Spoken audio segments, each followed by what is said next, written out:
Future Zion Mount Carmel Highway restrictions add a 40-minute detour. Cliffrose Trail adds 20 miles of multi-use paths. And your daily weather forecast coming up with highs, lows, and everything you need to know for the days ahead. You're watching St. George News at 5, brought to you by our studio sponsor, We Win Injury Law. Good afternoon, I'm Monica McLaughlin. The Zion Mount Carmel Highway is set to implement new restrictions on oversized vehicles by mid-2026, a move aimed at enhancing road safety and preserving the historic route. For a closer look at how these changes could impact travel, here's Maury Kessler.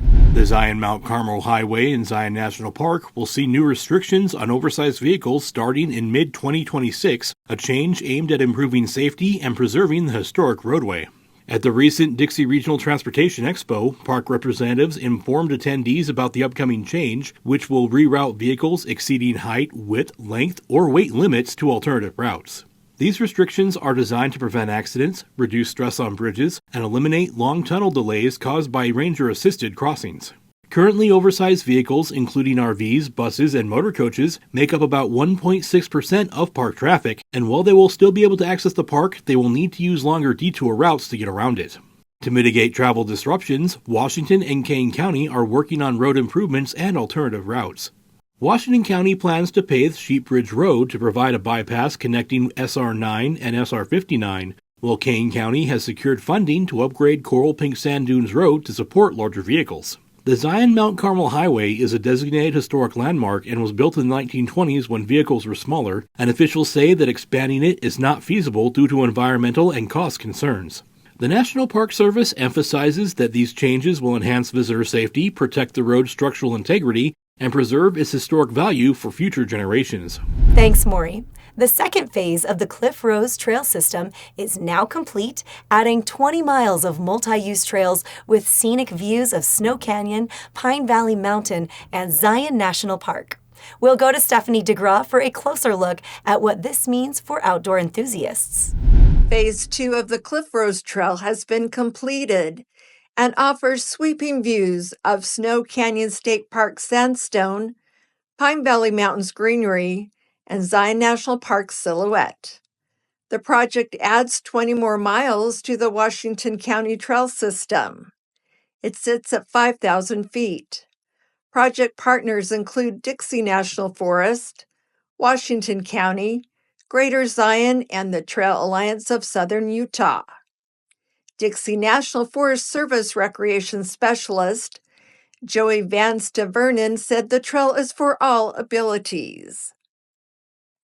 It's open to hikers, trail runners, and of course mountain bikers. We also have some trails that were specifically built for adaptive mountain bikers. So people who have disabilities and they'll have like 4 wheels on their mountain bikes. They're like designed specifically for just that kind of person. We have trails that are like built to accommodate those bikes.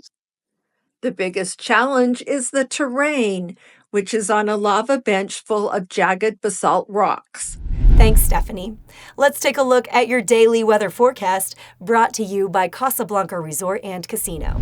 In St. George, it's currently mostly sunny at 76 degrees. Expect a low tonight of 46.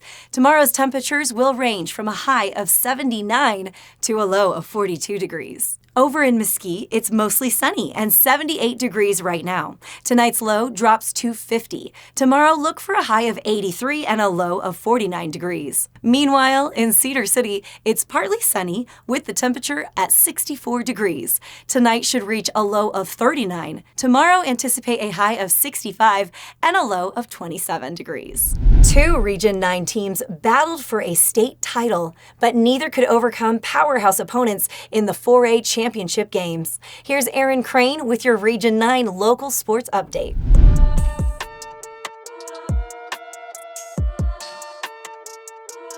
Thanks, Monica. This past week in sports, in the 4A boys basketball tournament, number 1 Green Canyon defeated number 4 Dixie 59-35 in the 4A semifinal, with balanced scoring and strong defensive effort securing the win for the Wolves. Meanwhile, number 2 Payson rallied from behind to defeat number 6 Hurricane 63-58 with a late 20-9 run, securing their spot in the state championship against Green Canyon, where Payson came out on top 54-51. In a showdown between the top 2 4A girls basketball teams, number 1 Ridgeline defeated number 2 Snow Canyon 65-46 on Saturday as the Riverhawks claimed their 3rd straight state championship. The Riverhawks took a commanding 20-point lead after 3 quarters and cruised the rest of the way. Emily Skinner led Ridgeline with 21 points, while Snow Canyon's Olivia Hamlin scored a game-high 24 points. Now back to you, Monica. Thanks, Aaron. The Doc Utah International Documentary Film Festival returns to St. George, showcasing 51 films from over 10 countries covering topics from environmental issues to human resilience. We'll go back to Stephanie DeGraw for more on what to expect from this year's lineup, including special guest appearances and interactive discussions. The sea is never the same on 2 successive days. It's like going to a new place every time. 51 films ranging from historical to environmental documentaries will be screened from over 10 countries at the Doc Utah International Documentary Film Festival. The 15-year-old festival will be held February 27th through March 1st at Megaplex Theater Sunset in St. George. Doc Talks discussions with filmmakers are free to the public, and films are free for students with their ID. Film submissions range from saving the turtles, saving the whales, the Holocaust, athletic films, films about overcoming challenges, and more. Thanks again, Stephanie. Rowley's Red Barn, a family-owned business with deep Utah roots, has brought fresh baked goods, homemade ice cream, and farm-to-table produce to Washington City.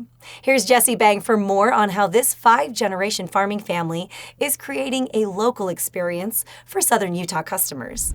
Rowley's Red Barn in Washington City, owned by 5th-generation farmers from northern Utah, offers fresh-pressed apple cider, locally grown produce, homemade ice cream, and a bakery full of handcrafted treats, all made on site. Rob Mahaffey, general manager of St. George Rowley's Red Barn, gives us a look inside the fresh baked goods. We are super excited about our fresh baked goods. This is something new for us that we just started last year when we opened our building. And all of our fresh pastries, donuts, we have caramel apples, we have all kinds of stuff that we all make with our produce or as much fresh product as we can right here in-house, made fresh every day. Our bakers are here at the crack of dawn every morning. We're starting to offer some savory options as well. We're making homemade pretzels, breakfast kolaches, ham and cheese croissants, things like that. Rowley's also sells their own canned items along with popcorn and much more. The store also features many local goods from Washington County. Most of our fresh produce during produce season is coming from our farm and a combination of other farmers around the area in northern Utah. So we grow peaches, apples, cherries. We also grow a variety of squashes, things like that on our farm. And so we try as much as possible to grow what we can. And whatever we can't, we source from other farmers around the area. Stop by Rowley's Red Barn for farm fresh produce, a warm crumb donut, or one of their famous apple cider slushes. Thank you for watching St. George News at 5. To learn more about our studio sponsor, We Win Injury Law, go to wewininjurylaw.com. I'm Monica McLaughlin with St. George News, your #1 source for local news. This has been St. George News at 5, brought to you by We Win Injury Law.